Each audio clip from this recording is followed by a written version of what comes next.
Welcome everybody. Thank you for joining us here on a Friday before Thanksgiving week. Remember when it was Thanksgiving weekend? It seems like I mean, I don't mind, I guess. It's nice to get the full week. We are just waiting for a few people to trickle in on a Friday morning, get their coffee going, and maybe your Friday lunchtime on the East Coast. But we're so excited to have you all join us for this conversation. And just as a quick heads up, you may have seen this when you logged in, but we are recording this because we want to spread it on all the socials and let everybody know about how to form their dream team. So just know that if you come off mute and speak or show video, that you're basically agreeing to let us spread your word far and wide on the internet. So we are so excited for this conversation today. I'm Jason, and I'm here with Kinsley, and we're the team that's building out the innovation hub at the Thrive Center at Georgetown. And a big focus for us with the innovation hub is how do we help entrepreneurs, startup entrepreneurs, nonprofit entrepreneurs accelerate their impact and scale their impact. And we do that on two fronts. One is helping them with evaluation of that impact and making sure that they're really dialing in their data and their partnerships to prove the impact that they're having with and for their communities. We get to tap into the amazing research team at Georgetown to support those entrepreneurs in startup and nonprofit. And then the other area where we help is on the go to community side, we call it. And this is really about how do you partner, how do you engage with the community you're serving, how do you find wonderful partners and payers to help you scale your business and build out your revenue mix, which we'll hear more about today. And then how do you find funders that can support you along the way in delivering on your mission. So with that, we are going to let Louise and Marcy from Luminary take the stage and talk about this idea of building your dream team on the funding side. So I'll hand it over to them, and then just as a note, please feel free to ask questions along the way in chat. Kinsley and I will be monitoring that, making sure that we get those questions teed up for when Louise and Marcy finish their presentation. We'll have a nice robust amount of time to have a conversation about any and all things that they discuss. Awesome. Thanks so much for a great introduction. And Marcy and I are so excited to be here and know there's a lot of folks we know who have joined the webinar, and we want to say hi to all of you. And for those of you that we don't yet know, we're so excited to meet you and hope that this is really an interactive conversation. So we're going to present for a little while and then really want to hear what questions, stories, comments you have on this topic. Marcy and I, as we'll share a little bit more about, are not experts on investing or funding, but we're very honored to get to be investors and funders, and we'll tell you our story of how we got there, especially in partnership with this amazing team at Thrive, who was actually our first partner in this work when we launched earlier this spring. So who are Marcy and I? So we came together originally over a decade ago. I was running Pure Health Exchange, a nonprofit organization that works with young people, empowering them to make healthy decisions about their health. It's a by young people for young people model that I had the privilege of building originally as a young person myself, alongside other young people. And now the work of Pure Health Exchange is led by the amazing Dr. Angela Glimp, for those of you who are on this webinar and know her. But when I was at Pure Health Exchange over a decade ago, we got a grant from a venture philanthropy firm called New Profit. And as part of that grant, we also got a person from the New Profit team to serve on our board and be kind of our partner in the work. And it was a huge privilege that the person that was assigned to Pure Health Exchange's board was Marcy Spector, who is on this call. And we got to work really closely together on Pure Health Exchange's growth strategy and how we were going to show up to serve more young people across the country. She helped us actually write and pass that growth strategy and also get it funded, both by New Profit and by others. So I remembered her very well from that experience. And I always thought She was both an incredibly talented human in the work that she did with Peer Health Exchange and a wonderful human and easy to work with. And I just really admired her. So fast forward 2 years ago, I was finishing up my time at Peer Health Exchange after 20 years and starting to think about what's next. Alongside that, our youngest son, my husband and I have 3 sons, and our youngest son, who actually turned 6 today, was just about to turn 4 at the time, got a rare brain diagnosis that was really scary and sent our family into a really stressful tailspin, trying to figure out what was wrong and how we could help him.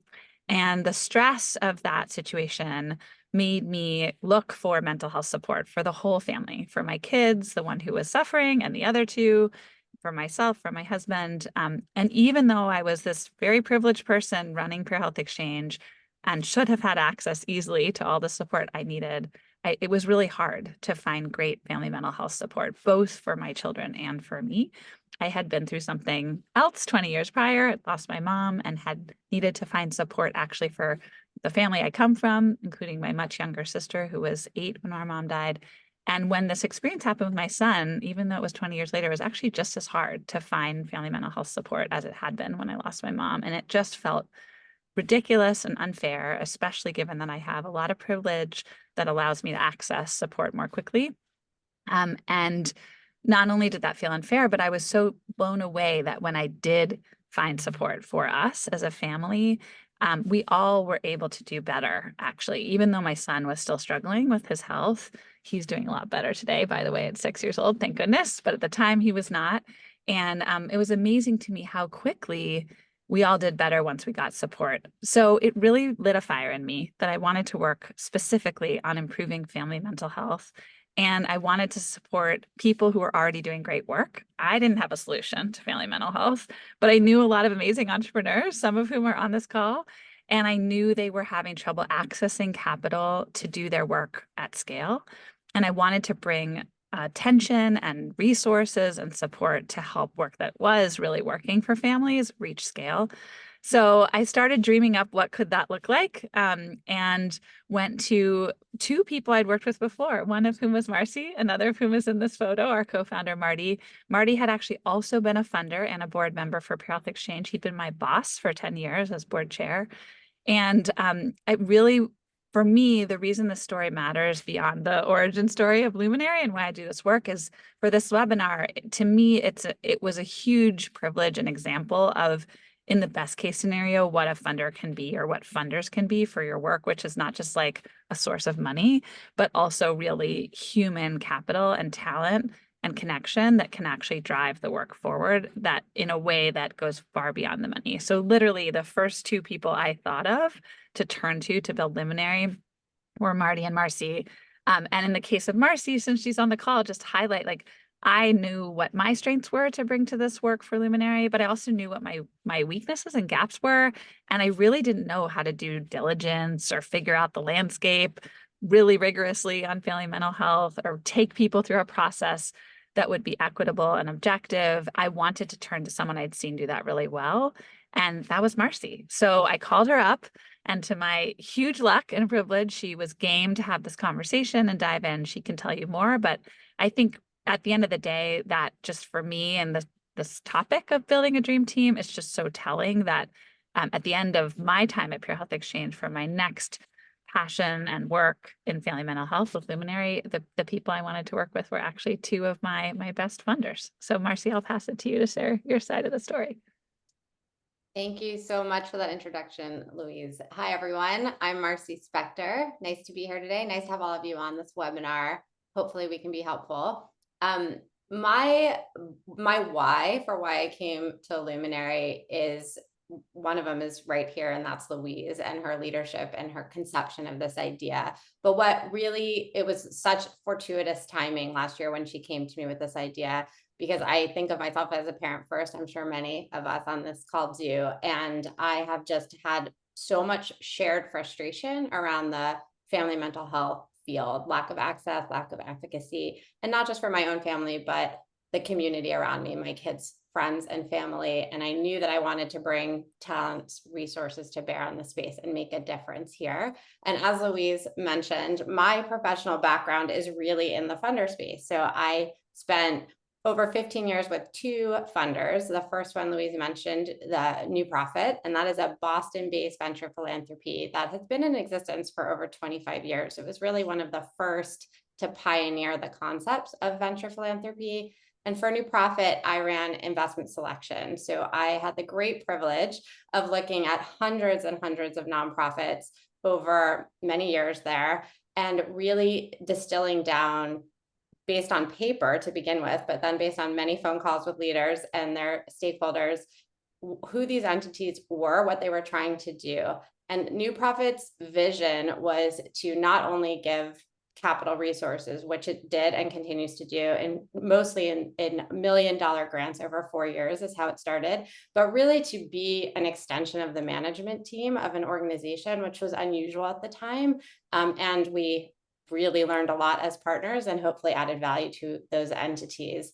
I bring a lot of the learnings from New Profit to Luminary. So I am now running investment selection for Luminary, and I'm also running portfolio and hoping to add value to all of the entities that Luminary is investing and granting to this year. I'm going to talk more about Luminary's model at the end of this, but I just want to start by highlighting we're pretty unusual. We are a 501c3, so we are a venture philanthropy. We raise our capital from high net worth individuals, family foundation, institutional donors, and we both grant to nonprofits and invest in for-profits, which is a model you'll hear more about on this webinar. And we're not the first to do it, but we are following in the footsteps of a few other organizations who've paved the way, and we're hoping to bring more and more funders to the table to be able to do both. So with that, I'm going to pass it back to Louise. Awesome. We'll skip this part. So how to find your investors and funders. Again, our experience, which is just what the two of us can offer, has been, I think, really both lucky and kind of the best of what you can hope for in this way that I want to acknowledge real privilege in that for a bunch of reasons, identity privilege and otherwise. And I think it is possible to find the best people to do this work as your funders. So both are true. As Marcy said, in an ideal world, funders are an extension of your team. And really, you think of them as a piece of the puzzle you need to do the work really well. And I will say that there's a way to find them. We will share later in the chat after we present a list of funders that we're aware of that are in this space. It's not comprehensive, and nor have we vetted them all, but we can certainly, we will highlight a few that we do know and trust and admire a lot. We will highlight them as we go. And also we'll provide this list in case it's helpful to anyone. Would be happy to take in the chat anyone's additions to that list. I think we have a few of the people on our list, by the way, on this chat, on this call, which is really exciting. But basically, you can look for investors and funders who share your values and are really focused on the same impact you seek to achieve. And in particular, you can do that looking through other funders you already have who would know people and institutions that share those values and that purpose. And you can also ask other entrepreneurs who you know and trust. That, for me, at Pure Health Exchange, those two methods, going to existing funders and asking them for recommendations in their network, and then going to friends and colleagues I really admired and asking them the same question, two best sources of funders I've found that I've really been able to work with, both at Pure Health Exchange and now for Luminary. The flip side of all that is also unfortunately true, that you can have bad funders and investors, and that can look like people whose values are not aligned, who maybe don't treat the folks who you work with well, who are trying to get you to do something that you otherwise weren't planning to do. And that is, I think, in particular, when you are desperate for funding, that is a really hard thing to acknowledge, because sometimes you just need the money. And I think to the extent you can be aware of what are your kind of boundaries on what a bad funder or wrong investor would look like are really important, and happy to talk more about that as it's of interest. And then I would say that if you do have really great funders that are values aligned, it can, in addition to the funding and the people, it can sort of be this supercharge factor for the work. And so in a way, you can't spend enough time trying to find those people, especially early on.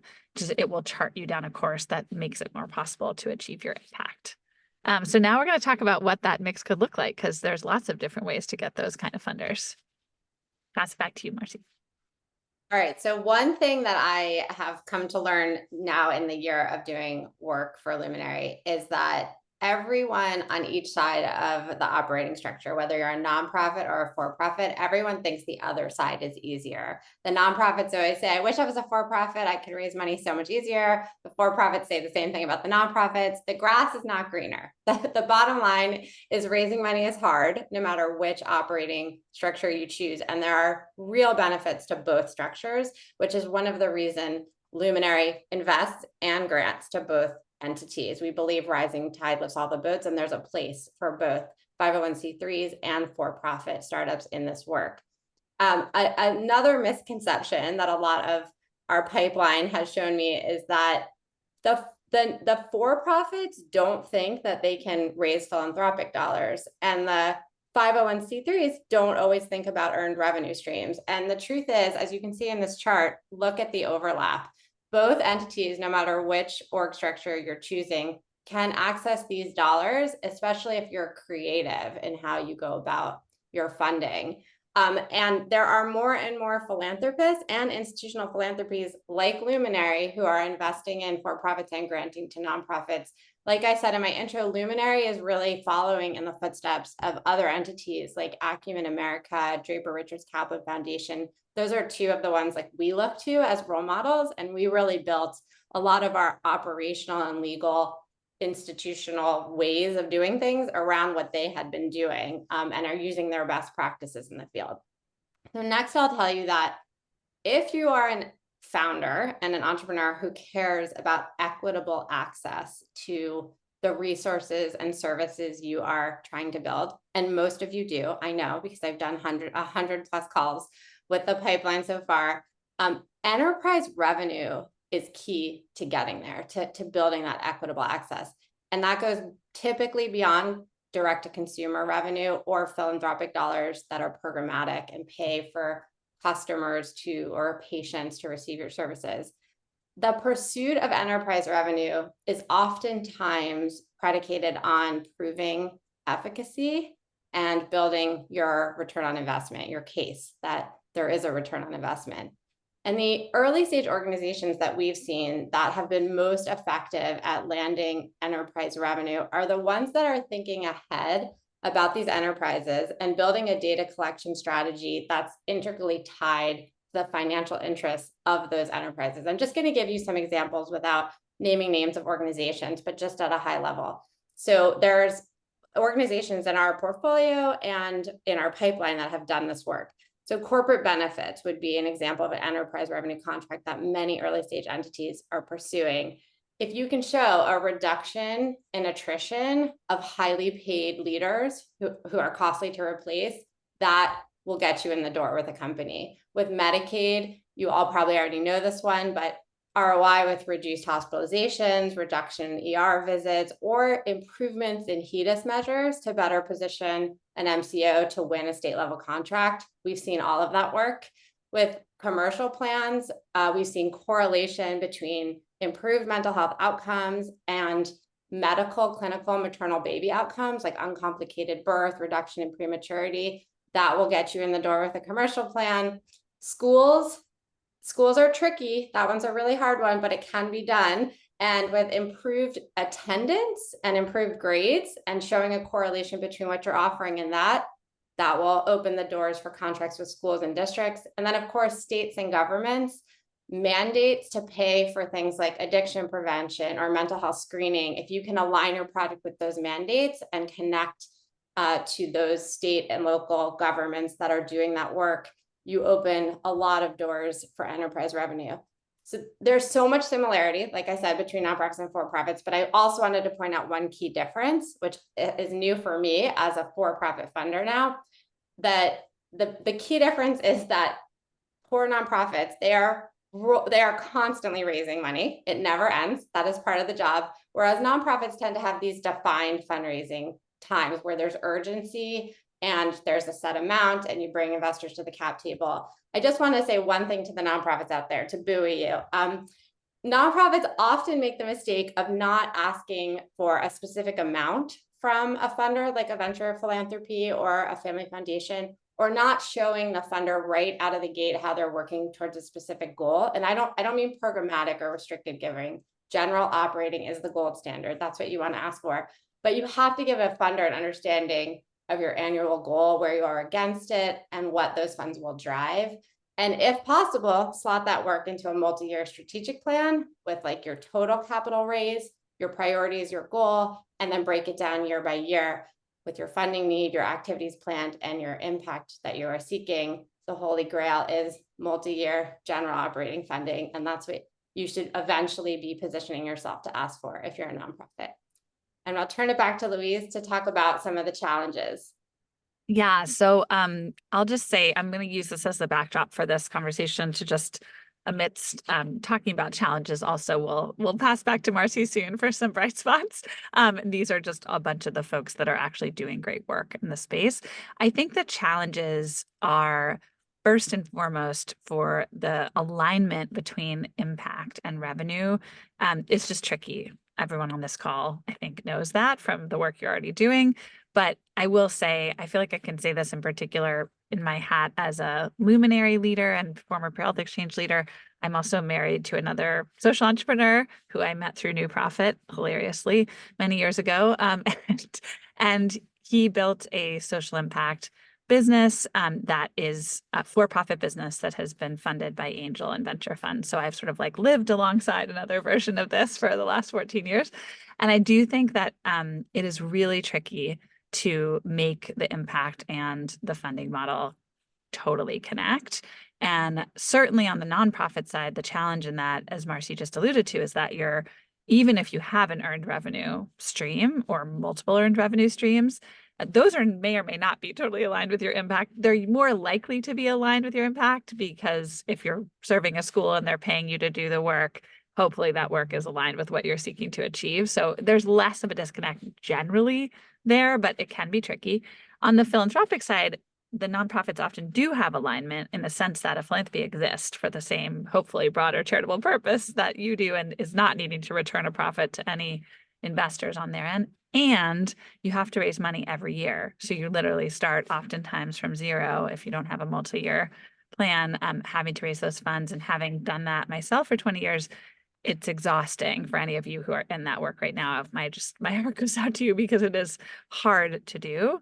On the for-profit side, though I haven't myself, again, had direct experience building a for-profit, now being at Luminary and funding some for-profits and having watched my partner do it for the last 14 years, I think the lack of alignment fundamentally between the capital markets and impact is very tricky. It takes, I think, really rare and wonderful angel investors in the beginning to get behind what you're doing, and for you as a founder to be almost obsessed with impact to a degree that you won't compromise, even when you're going out to raise venture capital dollars, which are often not patient. And honestly, even if they want to be focused on impact, can't fundamentally focus on impact because their charter is they have to return a value to their LPs, their limited partners. So there's a disconnect there, even though there are several that are trying to focus on impact and we really admire them and think highly of what they're doing. It's still harder for them to prioritize impact fundamentally. And so we're hopeful, as Marcy said, that we will see more and more of the folks we've learned from, the Acumens and the Draper Richards Kaplans and the Hope Labs and the Second Muses and the folks who do and are able to prioritize impact. First, we're hopeful that more and more philanthropists in particular will like jump in behind them. I had this moment, I don't know, a year and a half ago when I was starting to build Luminary, where I fully started to understand that you could use 501c3 philanthropic dollars to support for-profit social impact work in the space. And I just couldn't believe that there weren't more philanthropists doing it. And I'm so grateful that Luminary's donors are allowing us to do it, and eager for others to follow that same example that we have been trying to follow before us, because I think it's critical. Okay, enough about the challenges. I'm going to pass it back to Marcy. She's going to share some bright spots. Yeah, so of course that like I started with, enterprise revenue is where everyone's headed. And like Louise said, it's really hard to get there, especially when you're young and early. And we have seen some bright spots though of organizations that have generated dollars in the early days. And I'm just going to name the 5 most common ways that we've seen so far. The first one is accelerators like Thrive, New Fellowship. So if you haven't applied yet, consider it. But there are many out there, and they're all sort of focused on different things. So really do your homework and figure out what they are and see if you're a good match. But they can be a great start with just enough capital to get the data going.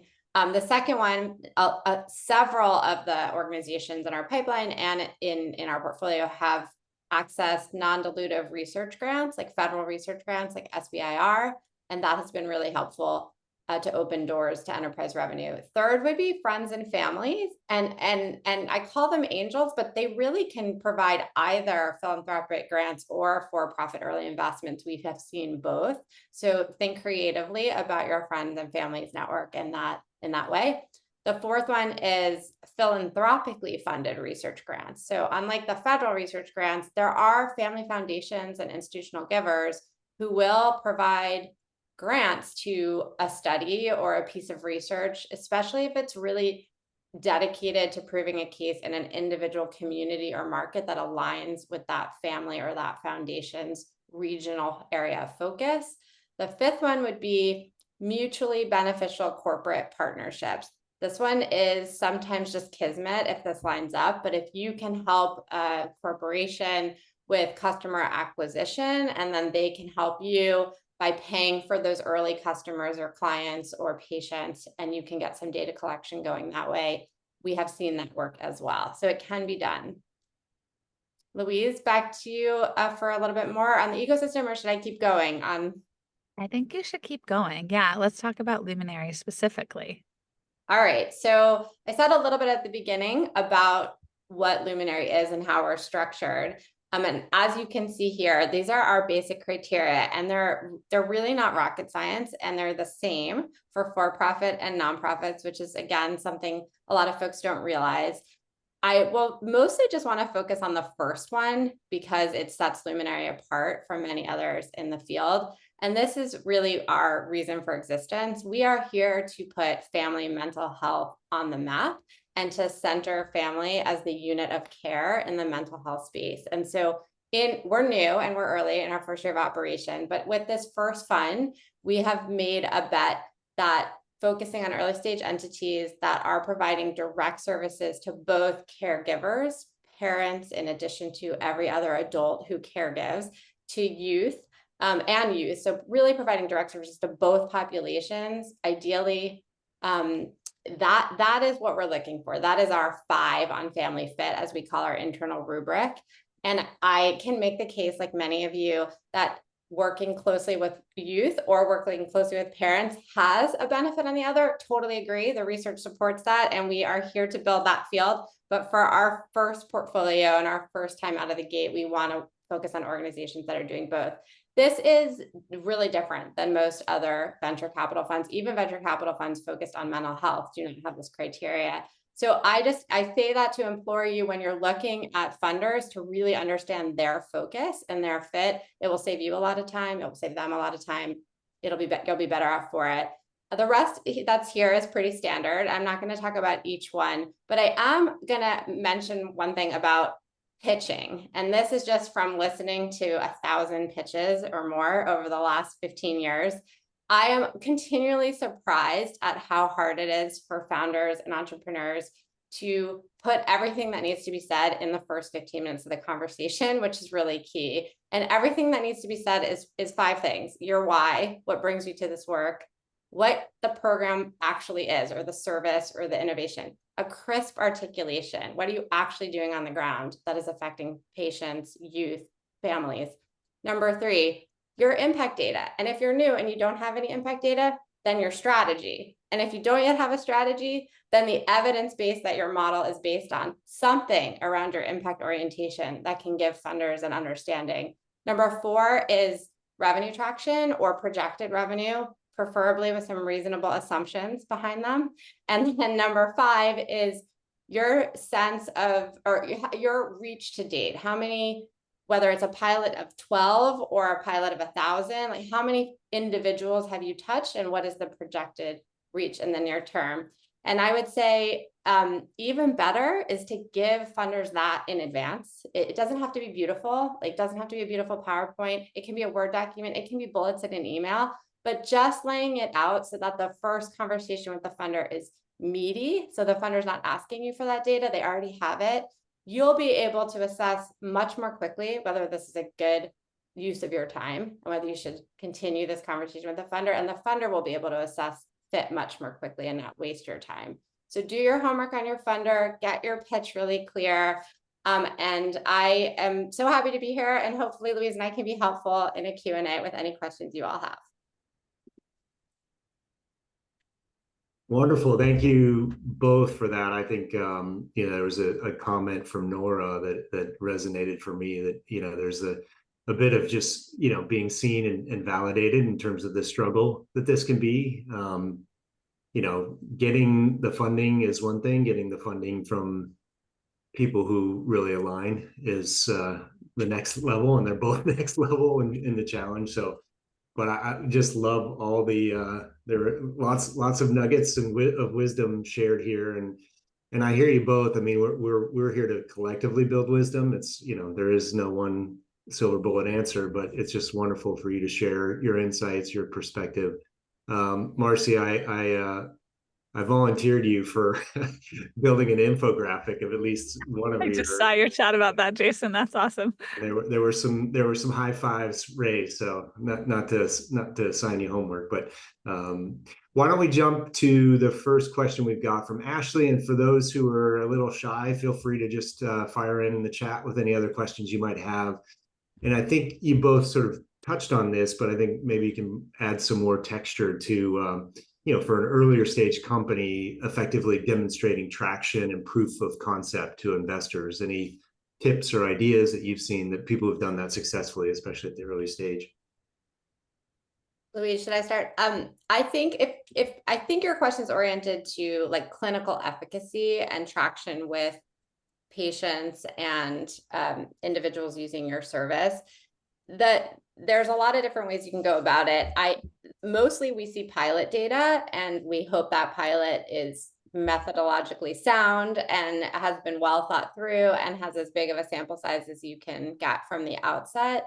I think in the cases where nobody expects you to run an RTC out of the gate, it's too expensive, and that's not realistic, not a good use of time. But the more you can use your customer as part of the design of your end product, the more resonant it usually is. And the evidence for your field, like what is this? Is this an invention out of scratch, or are you building on lots and lots of evidence from the scientific literature? And if so, how? And where are you the same and where are you different? Like, what have you adapted or maybe made technologically new, but based on old clinical models or efficacy? So I think just being a clear communicator, giving folks the data, and also showing what the plan is. When you do get more investment or philanthropic money, what are you going to do next to really build that case and that ROI? Louise, would you add anything to that? No, that was great. One tip that Kinsley and I can share, because we've had the privilege of digging in with some really amazing researchers at Georgetown, is a number of them have said, you may have this goal of getting like the top researcher at the top institution, and that's something you should shoot for, if it makes sense for the work that you're doing. But one tip that they've shared is like the grad students are hungry for early opportunities to engage with community, to engage with data. And that's something unique you all have. Even if you're early, you have lived experience potentially, but you also have this early community that you're starting to engage with. And the grad students are eager to support, and they may support at a low cost, and because it's helpful for them, right? So just food for thought is one tip to get that support earlier on.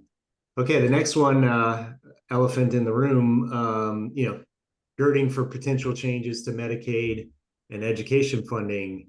Any advice for folks who are on that path? I mean, That's like a major topic on everyone's minds. Yeah, I wish I did have advice. And hey, Stephen, it's really nice to see your name on here. I think we just have so little that we know about exactly what's coming, and we're certainly not experts on this topic. And I think that it's clear that whatever is coming, the philanthropic world is going to need to play a bigger role.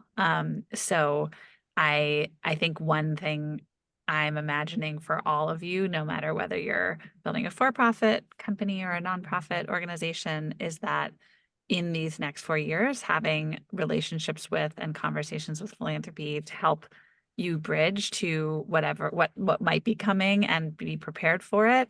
I think that's really important. I certainly know on our side, we have like a not so secret mission to get much more philanthropy coming in this direction, not like just through Luminary, but for the whole field. So we'll keep working on that. But yeah, that I don't know, Marcy, what you would add to that.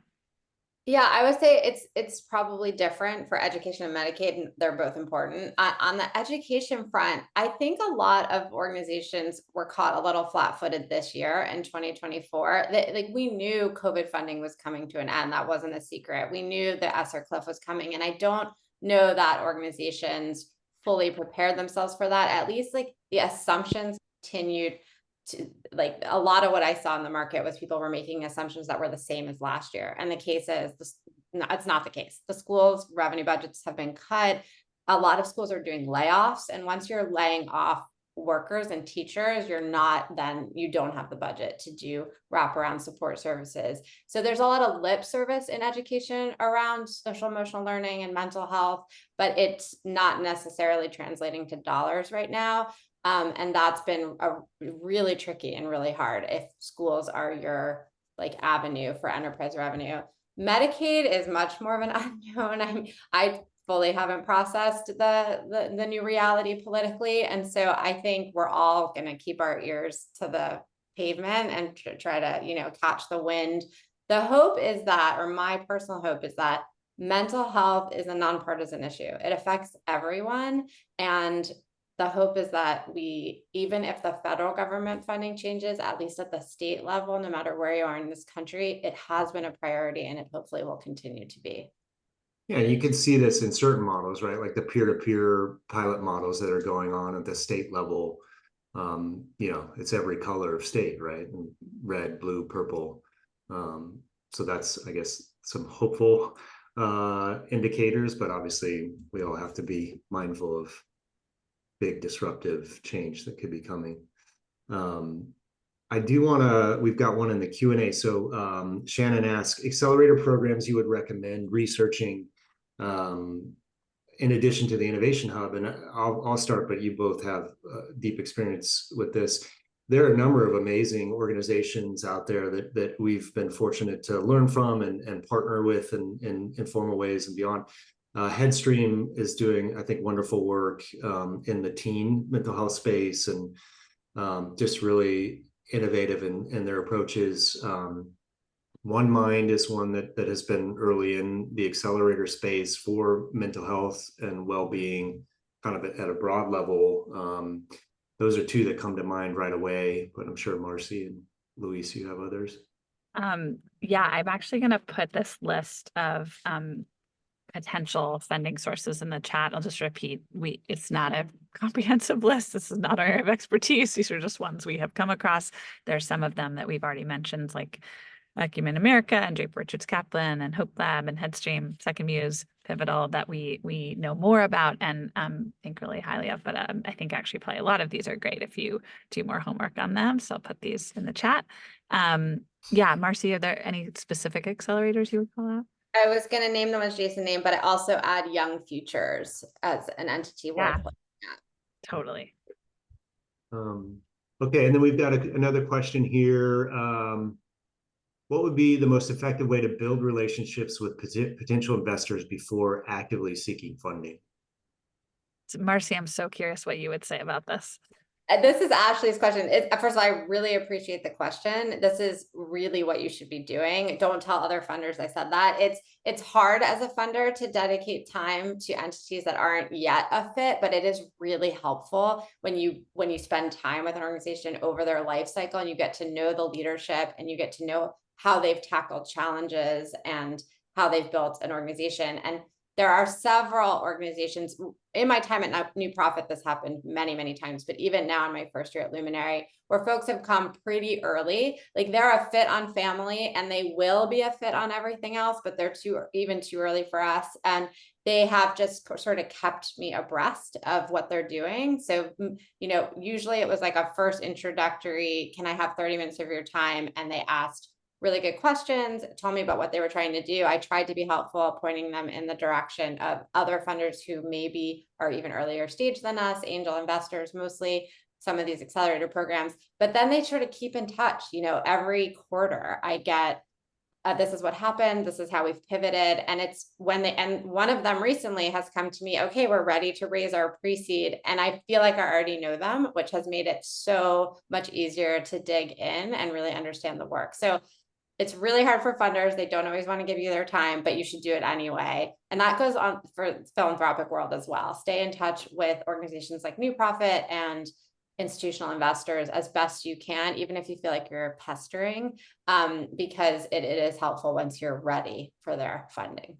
And I think if you tell them that those funders out the gate, you really show and describe the fit you see even before you're raising, that's really helpful too. It's part of why I think like what excited us about doing this webinar when Kinsley and Jason asked was just this idea that we have experienced ourselves what happens when you have a dream team of investors and funders, and we want everyone to experience that. We hope to be a version of that ourselves in whatever capacity there's a fit for family mental health, of course, and we hope you'll hold us accountable to that. And also this idea that building a dream list for whatever you're doing, it doesn't have to be family mental health specifically, whatever you're doing, having that dream list that you walk around with. We used to do this at Pure Health Exchange. We literally had a list that we called a dream list, and it was like institutional funders or individual funders or corporate funders that, in our case, because we were largely philanthropically funded at Pure Health Exchange, that we wanted to meet, that we'd heard about from other organizations, or that just from our research seemed totally aligned with our Pure Health Exchange mission.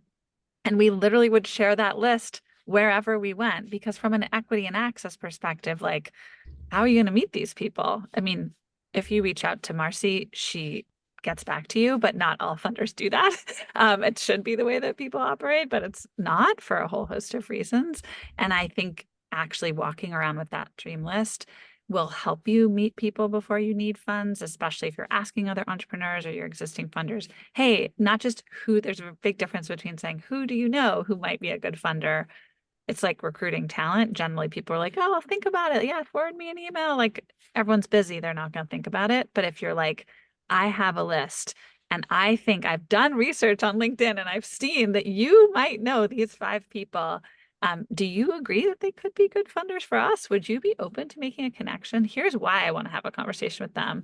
When people do that, we can't always say yes to that, but if we can, we want to. And I think that is one way to go out there and like cultivate your list before you even have the need for them. And I'll add one really pragmatic operational point to that, which is send the person a blurb and some materials. Don't make them write the blurb about your entity. Send them, make it easy so they just can forward it on to those that you want a connection to. I love all of that. And just thinking about, I've done fundraising on the non mental health and impact space world, and then in the mental health and disability world. And the old adage, I think that you're giving us a twist on, is that, ask for advice, you get money, ask for money, you get advice. I think what's unique about entrepreneurs in this space is that most of the funders that are going to engage with you are like deeply passionate about the work that you're doing, right? If you think about typical venture capitalists, not the stereotype, they have a theme. Yeah, we're investing in AI, and that's about as far as it goes sometimes. In this space, potential funders are deeply passionate in large part. And I think one unique thing you have as an entrepreneur or a nonprofit organization or startup is you're seeing the future. And I think if you can connect on that level with these funders early on, even if it's at the beginning, you have a new idea, a different approach, like I think you're going to spark their interest by leading with that, by having that sort of channeling that for yourself as you have these conversations is just food for thought. Awesome. Well, I know we have another question in the chat, and I know someone also raised their hand briefly. Did anyone need to ask a question or want to ask a question out loud? I'll open it up for a second, just in case. If not, feel free to write it in the chat instead.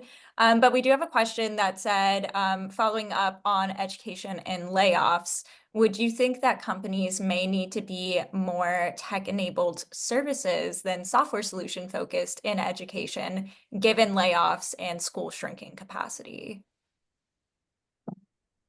Louise, do you want me to start on that one? Yeah.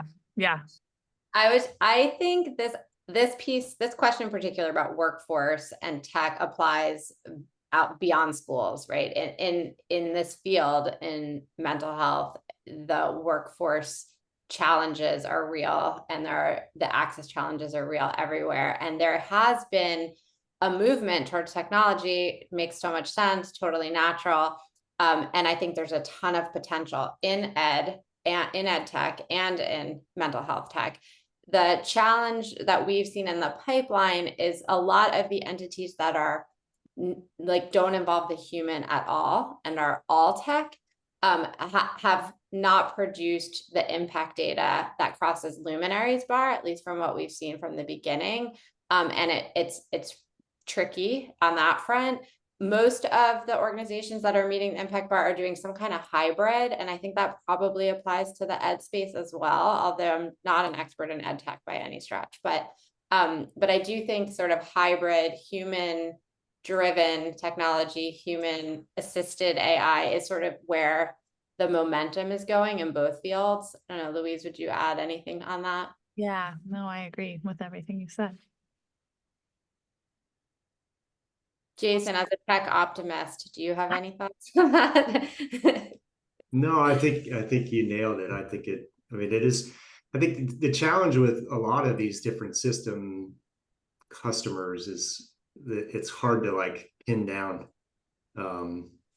these are the 5 attributes they're looking for and how they're going to assess against those attributes. And they're dealing with their own challenges, right? Obviously, as we've talked about with funding challenges and unique situations in community. But I think, it's just like we all know we need to lead with empathy and curiosity to dig in and understand in a more, tuned way, like you said earlier, Marcy, of like the dynamic nature of year-over-year budgets and how those shift and how decisions shift. But one thing I wanted to mention from your earlier comment, Jason, that I just think is really interesting. I'm curious if you have other experiences, folks who are on the webinar and want to share questions or thoughts on this, please do. I find that old adage of like, if you want money, get advice. If you want advice, ask for money. I find it challenging. And I'm wondering what other people on the call think about this too. I guess I would say fundamentally, as a person who was a young person, training other young people to, in part, to like communicate with each other to make healthy decisions, I always felt like fundamentally the value of directness, which I would argue a 9th grade high school student, for any of you who have 9th grade children, is probably best in class at direct communication. Like if you're teaching in front of 9th graders, especially about sexual health, which is what I used to do when I was in college, they are like unforgiving in their directness in an awesome way. Like there's just no, like, I'm saying this, but I really mean that. And you're actually, in the work that we did at Pure Health Exchange, we're also really trying to encourage that directness, kind directness with each other, but directness, because if you're making hard decisions about sex or otherwise, like it's really important to be clear about what you mean and not to sort of wonder the other person is intending to say. So when I started fundraising for Pure Health Exchange in the early days, I didn't know that you were supposed to ask for advice to get funding. So I just asked for funding. I mean, I hope after like inquiry and learning and, lots of good conversation and human connection, but if I thought there was a fit, I would have that conversation. And as a woman, especially as a young woman, that was not always easy to do. And I think if you're a woman who is not a white woman, which I am, it's even harder to do. So not to mention other intersectional marginalized identities. So I can only imagine for many entrepreneurs how tricky that is. And I do feel like it's important to note that I think we can change that. Like, I actually think the dynamic in philanthropy in particular of like not really being direct is not something we have to accept. And you'll find with Luminary, in particular with my amazing co-founder sitting on this webinar, that we will be direct. I hope we will also be kind. I think we will be, but like, we will tell you what we think, and we will be ready to receive what you think and want, even if we can't give it to you. And I think that I just hope the sector moves in that direction, because I feel like this, especially for all you entrepreneurs who are like hustling every day to put it all together for your work, I just feel like the conversations you have that aren't actually about what you want to talk about are kind of a waste of time. So other people may feel differently about that, but I wanted to just put a plug in for that directness. Yeah, I would just say amen to all of that. I think where I would add a twist is that it's about timing, right? Like, if I was just building off of Marcy's earlier comment of, you want to build relationships before you need money. Yes. So I think the way you build relationships is to be candid, but candid about what are your challenges. So that draws in advice. But I think also, even though you're in the challenge phase, likely because you're early stage and you're still figuring it out, you also have strengths to bring to that conversation. And that's not selling. It's like, I'm on the ground dealing with this problem, seeing these unique opportunities that a funder may not have a clue about. And so don't lose sight of that strength that you bring to the conversation. But I think it's important. Like, if you need money, you should go right to that point. But so it's more of a timing point from my vantage point of that. But I agree with you. I think there's too much like gamesmanship that should be set to the side. Totally. I agree with your point on the timing. I think that's right on. So it looks like we've come to the ends of the questions in chat, and I just want to thank everybody for joining us today for this conversation. We believe deeply, and we're all learning together here. There's no one oracle on this stuff, because it's a new space, new frontier in terms of, I think, opportunity, but also challenges. And I really just deeply appreciate Marcy and Louise for sharing what they've learned along the way and being open to input and perspective from others. And we're so excited to be working with you all, and just want to say thank you again, and everybody have a wonderful Thanksgiving week. Thank you. Thanks for having us. Great to see many of your names on this webinar, and hope to see you again soon. Thanks, Jason. Thanks, Kinsley. Thank you all. Take care, y'all.